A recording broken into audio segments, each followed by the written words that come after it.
it's your girl Barbie J here, and we are talking about Powerbook 3, Raising Kanan Season 1, Episode 8 or 108, whatever yours TV says, and it's the cost of business. The cost of business. And sometimes it seems like life is the cost of business. When Buck 20 no got shot, when D Wiz got shot, that was the cost of business. The streets needed a body. You know what I mean? Anyway, before we get started, let me give a shout out quickly and thank everybody who have subscribed to my channel. Those of you who have shared my videos, and those of you who have commented and just said a comment or just liked and didn't even watch the whole video. I appreciate all of that. All of that helps my channel to grow, and I appreciate it. I'm in a better mood today because I did go out walking and stuff with my friend Ty. I got out of the house because I know y'all all know I had that flood and everything. So I just needed to get out. It was a beautiful day here in New York. Hallelujah. I had a good time. And I put on my new t-shirt I have. Y'all like my t-shirt? Bareheaded Beauties. That's right. My girl Alethea printed this up for me, because I used to, y'all can see from my profile picture, I used to have no hair. I was a bareheaded beauty. I just started letting it grow back in 2016. But I'm thinking about trimming it again or cutting it again. Y'all let me know. Maybe I should do that. Anyway, but right now we are talking about raising Kanan. And before we get started, I need you to, what? Subscribe, like, comment, and share. Subscribe, like, comment, and share. Subscribe, like, comment, and share. I'm going to say it 5 times like the Candy Man. Maybe something good will happen. Subscribe, like, comment, and share. Subscribe, like, comment, and share. I don't see nothing happening, so hopefully, it ain't nothing bad. That was something good. Okay, I love your support and I need it. Continue. Anyway, so this episode, oh my God, the ending part is just like, I'm just hoping nobody died. I didn't like the way it ended last week with Nicole dying. I don't need another body on me right now. I tell you, it was a good episode, but it worked my heartstrings, and I just was upset about everything. All these little things. I watched it like 2 or 3 times. I had to keep stopping it because I couldn't believe it. Took me 2.5 hours to watch this one show because I kept playing it over. Anyway, so it starts off with Jukebox. She realizes that Nicole died, and we don't know how she found out. But Jukebox is, she goes into Nicole's funeral, and her father's like, Laverne, you shouldn't be here. And Kane is with her. He's like, yo, what you doing? And she's like, you shouldn't be here. And she's just like stuck. She's like looking at her pictures and everything. And he's like, you shouldn't be here. And I'm like, why shouldn't she be there? Why shouldn't she be there? And then we learn later why she shouldn't be there. She shouldn't be there because first let me go and say, Kanan told them, when they told her she had to leave the funeral, you need to go. You need to leave right now. You shouldn't be here. And I kept saying, why? And so she walked out when the mother started yelling, get both of them out. She don't even know Kanan, but she didn't care. He black. Get him out. And he said, just to let y'all know, Kanan says, my cousin loved your daughter. And I was like, damn. And Jukebox he wanted to stay with her and watch her, but she didn't want to be bothered with him, so he left. But the reason she shouldn't is because later on, I don't know what's going on in Jukebox's head, but she breaks into their house. She breaks into Nicole's house after her parents leave because she's watching them come and go, and she goes in there and puts on a video in the damn house and plays it. You don't know if they got an alarm system or anything. I don't know what frame of mind she was in, but she played that video of them singing, I only think of you on 2 occasions. That's what it's called, 2 occasions, right? Yeah. And she starts crying, and she's bawling and crying in there. She done broke the glass, got in. I was like, what are you doing? And of course, we knew what was going to happen.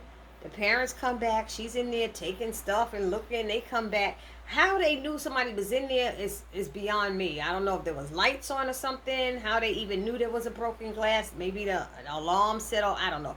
But they already had the police coming. The father getting there. You have to get out. You have to get out. The mother comes in and the father's holding her. And she's like, "You're the problem. It's your fault that my daughter's dead." She blamed her for everything, and I knew it. And they said, "Here, take your stuff." And they gave her the valve. And she took it and put it in her pocket. I would have said, "Fuck this. That ain't got nothing to do with me." But her frame of mind wasn't there. She just didn't have that frame of mind. And she just kept staring at them, crying. And you hear the parents yelling, "Yeah, oh, what a mother," yelling. I had to lie to her grandparents, couldn't even tell them what you did, what happened, and all of this stuff. And I was like, wow, your daughter had a crack pipe. Where'd she get the crack pipe from? How you know she got that from Nicole? From Laverne. How do you know Jukebox gave that? Because she stole it from her. That's what your daughter did, stole it out of somebody's bag. So, know your child. Parents, know your child. Anyway, so the police arrived, and she didn't even run. She just let them handcuff her. She's like in a daze right now. So that broke my heart. Then we got Juliana from the store. She come there. This stuff was funny because she go in there to her husband and she serving him the food, and she put his plate down, and then she take that container of juice or something, bust it upside. She like threw it at him and stuff, and he's like, "What the fuck? What you doing?" And he jumps up and starts throwing stuff at her, and she threw something at him to run it. He pulls off his belt to beat her, and she runs out of the house. And she runs out of the house into another, like a shed or something that they have. And when he's like, "Where you at?" and he finds her in there, and right there, Rock is right there with the gun. And she said, "This for you." No, Juliana said it, "This for you," or something. And Rock was like, pop. She popped him two times. And then she said something about like, "I don't like men like you and niggas like you," or something like that she said to him. But she shot him three times, because it was 3 times. And then she told Juliana to tell the cops it was a robbery and the other stuff was missing. That way you don't know, So then they show Detective Howard and his partner. They discussing the bad crack that's out on the street, and and looking at the dead bodies. And she said, "Let's follow up. It's probably Rock and stuff." He was like, "Nah, it ain't Rock. Rock wouldn't do that, nor with Unique." He said, "Nor with Unique. They know not to make rookie mistakes because it brings police." So she's like, "What are you going to do? I don't want a captain to be all over me and all this stuff." And he was like, "Fine, we'll go ask a couple of people." So they go and try to find out. They go to this crack dude. He was like, "Look, I've been clean for a long time. I've been real clean." He said, "Nigga, you ain't clean." He just hides. "What you talk about? You're supposed to be you're supposed to what is it? Be on both sides, provide encouragement and stuff. You ain't supposed to be saying stuff like that." And so Detective Howard gave him some money and said, "Here's some encouragement. Now tell us what you know." And he's like, so he tells him that he tells him some guys from Queensbridge. It wasn't from the South Side, it was from Queensbridge and all that stuff. And he said, the white detective go, "You know some names?" He said, "Excuse me, Hojack." I said, no, he didn't call her Hojack. He called her a hoe. "Excuse me, Hojack." So he said, "You got more money for that?" So Detective Howard even laughed at that, and he gave him some more money. And because he said, I think he gave the guy's name, because he said, "But how did he know the guy's name?" He did say he was from Queensbridge. I don't know how he knew the guy's name, but he said, "Now y'all got me all rattled. You see what y'all done did? Y'all got me all nervous and rattled. Now I gotta go and get me something to smoke." I said, "See what y'all done did to me? It's y'all fault. Now I gotta go get some more." They done gave him the money and upset him. I was like, this fool is crazy. He hide. So then they show a scene with Unique thinks Rock did it. Like Rock is doing this on purpose to make him look bad. And Morrell tried to tell him, like, "No, what I heard is," he said, "Nigga, did you hear what I said? Don't be telling me what you heard. You said, hear what I said." I was like, oh. Unique wasn't trying to hear it. He felt what he was saying was right. In part it was, but Rock didn't have nothing to do with it or know about it. That's damn ass Kanan, because Kanan think he know everything. Then what else happened? Let's see, who else? Marvin. Marvin tells Kanan, he tells him, blows up his cell phone. I guess not cell phone, he beeped him because the beepers were out there. tell him his mom's is asking about the blue caps and stuff, and he's like, damn, my mom's finding out everything, this is messed up, and you know, and I was like, oh, that's gonna be an issue. You know, then they show Rock watching Juliana as she plays the grieved widow, you know, and they kind of smirking at each other because Juliana sees her sitting in the car over there watching, and she's crying, ooh, ooh, and she up there happy inside, like, hallelujah, I'm free at last, free at last. Thank God Almighty, I'm free at last. Hopefully that man has some insurance and she makes some money off of his death. That's what I'm saying. Anyway, what else? Juke, Detective Howard and his partner show up at the strip club, and they looking for that guy, whoever name he gave. After he got that more money, you know, the crackhead told him, and he said, we got a warrant for your arrest. And the guy's like, what are you talking about? I ain't doing nothing. It's some bullshit. I ain't did it there. You know, he going through all that. And he's like, they said it was some dudes from Queensbridge, and you got 6 bodies on you and all this stuff. And the guy was like, no. And then he just dropped dime. They get him out to the car, and he dropped dime and said, no, it was Kanan. They said, Kanan Stark. He said, yeah. He said, Kanan ain't but 15 years old. Yeah, but do you know who his mama is? You know. So they uncuff him and let him go after he dropped dime. And he, you know, they do that, fuck you. I was like, come on, just leave it go. Leave it alone. Then Lou rolls up on Bulletproof Records. I like this scene. He rolls up on Bulletproof Records and with his attorney Andre Barnes, and tells Crown that the money he fronted him now is making him a 50-50 partnership kind of, you know.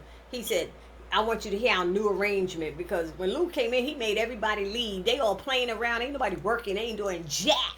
And he's like, you know, get out. He said, yo, the boss told us. He said, he ain't the boss. I'm the boss. They was like, he said, I'm who I told him I am. And so they all got out and stuff, and the girls got out. Crown ain't doing nothing. Ain't doing a damn thing. And Lou is like, I done fronted all the money. So the attorney is like, this is your new arrangement. My client is doing a debt to equity swap, converting his significant loans to a partnership. I said, oops. I said, oops. He said, so you're going to be giving him half of Bulletproof Records, basically. And he said, well, Crown is like, wait a minute. Don't we need to negotiate? And Lou pulls out the gun and put it on the table and said, nigga, he said, you need to have leverage to negotiate, and you ain't got shit. I was like, ooh, okay, he was right about that. He was fronting all that stuff for Crown. So what is Crown thinking? He's like, what are you negotiating with? So he, you know, and the one way, he said, now, he told him, all we need to do is get these papers signed. And he said, one way or another, something of yours is going to be on that paper. I said, damn. It sounded like it was either a signature or his blood. I mean, that's what it sounded like to me. I don't know what it sounded like to you. Y'all let me know down in the comment section, but that's what it sounded like to me. And then Detective Howard, he rolls up on Rock and tells her to follow him. He did the warrior, follow me, you know, over, pull over. And she said, what do he want? And he's like, look, you need to follow me where I'm going. She said, I got stuff to do. He said, follow me, I'm gonna arrest Kanan. I got him on 6 counts of murder. She's like, what? And so she's like, what the fuck he get himself in? And you know, so she follows her. She follows him, and they walking, and he tells what he learned about those blue caps, and he wants to bury this story, but he, you know, he also wants Kanan to know who he is, and he wants him to know it soon. He was like, we learned, and she started talking about how, as when they were younger, he pushed up on Rock. She was like 16 years old, and he was pushing up on her and stuff. And he got her pregnant. And he said, so you didn't care when DEFCON was pushing up on you, and he was older than that. She said, first of all, DEFCON was left-handed. I ain't never heard that before. He was left-handed. That was supposed to mean he was gay. She said he was left-handed, and he didn't mess with girls. She said she was his cover. And Kate and Detective Howard was like, what? He said, hold up. DEFCON was a fairy? He was like, she said, but he was 10 times the man you'll ever be. Like, let me get you straight, honey. You know. And so he was like, well, if you don't tell Kanan about me, he said he gonna find out. He gonna put it out, the word on the streets, that he's the cop. He's a son of a cop. or something like that. And she said, well, you basically would do that to your supposed son, then you would kill him. You might as well just put a bullet in his head now. And so, well, he told him it needs to happen soon. And you need to make it, make it happen or something like that. And he said, and if any of you or any of your brothers come stepping to me and stuff, he said, I'm shooting first and asking questions later. I said, damn. He doing all of this, and still Kanan ain't got to try to help him and, and give his blood or whatever he needs for this cancer treatment. He still don't have to do it. I'm just saying. What else happened? Rock gets home and she yells up to Kanan. Kanan, Elijah starts, get your ass downstairs right now. When your mother yells your whole name, it's on and popping. She is pissed. When mama yells your full name, with all junior, seniors, and all middle names, oh, you in trouble. And he come down, he's like, oh shit, because he knew what it was. She said, what is it? What is it with you? Are you not listening to me? Or you're hearing what I'm saying? Are you not hearing me, but you're hearing what I'm saying, but you just don't give a fuck? What is it? And he was like, we were doing everything right, Ma. I found this place off the highway and da-da-da-da. She said, you talking about that damn, you and your Uncle Marvin? She said, that dumbass Marvin. She said, she had to break it down to him. You know why he did a bid when you and Juke were babies? That he was smoking up the stuff and using and got so damn drugged up and that he started selling it. He was selling it to the damn cops when they came in and stuff. I was like, damn. Kanan was sitting there going like, I ain't know, but he didn't say that because he never knows what he does. So he started smelling his stomach. Kanan's like, I'm saying don't blame Uncle Marv or me either for that fact. You need to blame yourself because I said, ooh. He said, I'm exactly what you made me. And she slapped the shit, hit his ass down to the floor. She was so pissed. What the freak you talking about? She been trying to get you to go to school. She been trying to get you to do all these other things. This is not who she made him to be. That's not what she wanted for him. I was like, this boy feeling himself. You see how these kids get? Lord help me. Anyway, she said, I wanted you to trust me. Trust you?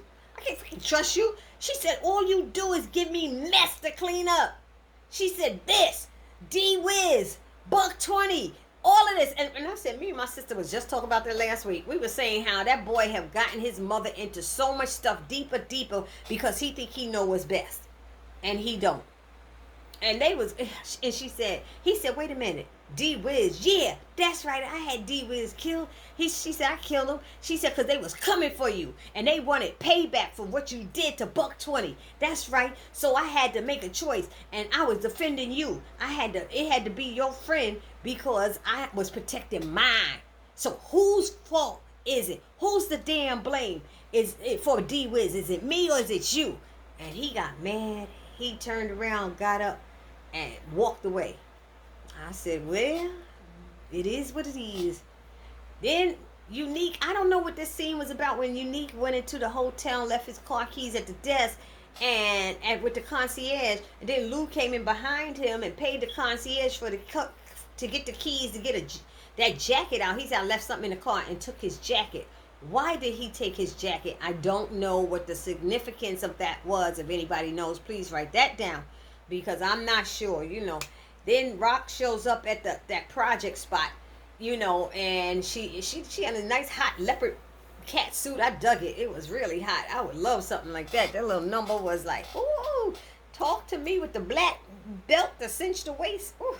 Anyway, so she said, yo, boys, give me a minute, give me a minute break, take a break. And they moving real slow. He's like, come on, dumb DMC. Come on, get out of here. I said, oh, damn, dumb DMC. I thought that was funny, too, dumb DMC. He told him to get out. So they got out. What else happened? That's when she was talking to him, asking him questions about what's going on, what's going down. And when he turned his back, she picked up a piece of wood and whacked his ass and knocked him to the ground. Boy, she was knocking people down today. I was like, okay, Rock Rock is pissed. She done slapped her son to the ground and now her brother. I said, okay, Rock. And he's like, nah, y'all know that's not me cleaning toilets and all that stuff. I'm gangster and all that stuff. And she's like, you ain't shit. And she said, I can't trust you, Marvin, or count on you. And she said, and I know now you got bodies on my son. You know, because you not listening to what I'm telling you to do and stuff. She said, take all your stuff you have and give it to Lou. Give it to Lou, everything you have. I can't fuck with you anymore, no more. I don't ever want to talk to you or see you again. She was pissed. I mean, I was like, damn, when you start telling your family members you don't want to see them no more, that's it. So, he's like, Rock, I could do better. She's like, nah, get the fuck out of my sight. Get out of my sight. I don't want to hear it no more. I said, oh, okay. So I know I'm acting everything out. I can't help it. I'm sorry, y'all. And then they show Lou and Jessica in bed, and they getting it in. Just got finished having sex, and she's like, "Oh, look at here, who's up there in the business now, and all this stuff." And she's like, "I'm gonna need your help launching Famous." He said, "Launching Famous? What is he, a goddamn astronaut?" I said, okay, that was a good one. I was like, that was a good one. And then she said something like, look, I don't want him to be a one-hit wonder. He said, don't you need to have one hit to be a one-hit wonder? I was like, Luke coming over to real cool. She said, see, you know, she said, look, you have my brother's career in your hands. She said, don't you want him to be a, so she said, I forgot how she said it. She's like, that's not right. You just making jokes. You know, you making all these jokes after, you know, how did she say it? About my brother's career and you have it in his hands. That's how she said it. He's like, look, we just got finished hitting it, knocking boots, doing it the nasty. And all you would talk about is this stuff. He said, ain't it ever enough for you? Ain't it never enough for you? Can't you stop and shut the fuck up for a minute? I said, oh, okay. I ain't never heard him talk down to a woman or talk funky to a woman, but maybe he did. I don't know. I don't recall it, but that was his first time I've seen him like say some stuff like that. And I was like, wow, okay. And then what happened? Officers in the car. Okay, so the officers got Juke in the car because she got arrested, and they got her in the car. She didn't resist it. She's sitting there still with tears down her eyes. She is jacked up. Every time everything happened, it still was tears. She played her part so good. Them tears stayed in her eyes. And I felt so, I felt so bad for her. But anyway, they was like, you hear over the walkie-talkie, a detective at 117 says, kick the girl. And he's like, what? So they hang up. He said, yo, she got a rabbi in the 117 says, kick her loose. They took her out, pushed her to the sidewalk, threw a backpack into her chest and stuff. And I don't know what he said to her, but she just stood there like she couldn't move. Then we got Marvin having sex with Tony. And they keep showing us a camera. I don't know who was recording what. We didn't know where he was. I assume now that it was in the club in her office. She had a camera running, and he's asking her for the money. And she's like, well, what did I owe it to you for? What did I owe you money for? He said, you know what you owe it for me. Just give me the money you owe me. I fronted you. Give me the money. She was like, I'll give it to you. You just tell me what it's for. She said, what it's for? She kept wanting him to say what it's for, and that camera was running. He said, you know, fuck it. He said, ain't no pussy worth all of this. He's like, ain't worth all of this. And he walks down. She's chasing him. But Marvin, just didn't, you know, but what is it for? You know, just tell me. She wanted him to say, and he would. And he walked out, and the two men at the table are laughing at her because they knew she got that dick and stuff, and they said something about it. And come to find out, they must be some kind of, I don't know, detectives or something or whatever, undercover. And they telling her, you know, they got her on 2 counts of possession with intent to distribute. And she's like, look, he's a big drug dealer, and his whole family is, and they're big time drug dealers. And they're like, yeah, but they big time, and they asking you, why he asking you for money? Bam. You the one, it looked like you the one that's the drug dealer because he asking you for money. You know, and she's like, no, but please, I can't go to jail. I can't. And they were like, yeah, okay. So, what was it? Symphony overhears the whole thing. He's at the bar, and he's doing something. I thought they was gonna show him calling Rock, but they didn't. So we don't know. Maybe he'll tell her next episode. But he overheard the whole conversation. They showed Juliana's cousin has been following Rock, and Rock went to meet him with that cat suit on and all that stuff. And his boys, he had about 4 boys around, and she came with one guy. And he said, we've been following you. We saw you with Detective Howard. Guns pointing at her everywhere. Guns come out pointing at everybody. I said, damn. So, but she didn't flinch. She acted like it was no big deal. And she made believe that she had him like on her payroll and all this stuff, and that everything is good and they ain't got to worry about nothing and stuff. And she said, what was it? He tells her, she tells him, I put that bullet in Gabriel's head for you, okay? Because he's thinking, I guess they were thinking she was a snitch or something, like she's working with the cops to get him. And she said, come on now. She said, I got big things about to go on. He said, really? And these big things about to come off. Why you with the police, So she's like, you don't know anybody to have a police? I'm about to change the game. I'm about to change the game on y'all. She said, well, you know what? When you make us feel comfortable and let us know that everything you saying that's happening with this police officer is happening, and you explain this change the game thing, then we'll talk. I was like, okay. But then she told him, look, I'm the one that put the bullet in Gabriel's head for your cousin. She looked out for me, and I look out for you, she said. She said, so what you think I'm doing? Putting bullets in head in the morning and going to snitch at night with Detective Howard? Changing the game. And he's like, okay, and everybody put the guns away and stuff. Unique's boys, this is the part that it ended with. It was just too much for me. First, Juke walks up to Kanan's house, and they sitting on the steps and they chatting, and she shows him that blue valve and said, this is what killed Nicole. And he was like, yo, I don't even know what to say, because she know that he gave it to her to hold. She took it out of my book bag and it killed her. She smoked it, she took it out of my backpack, not book bag, sorry, and stuff. So he didn't know what to say. She said, there ain't nothing to say. It's these streets are what they are, something like that.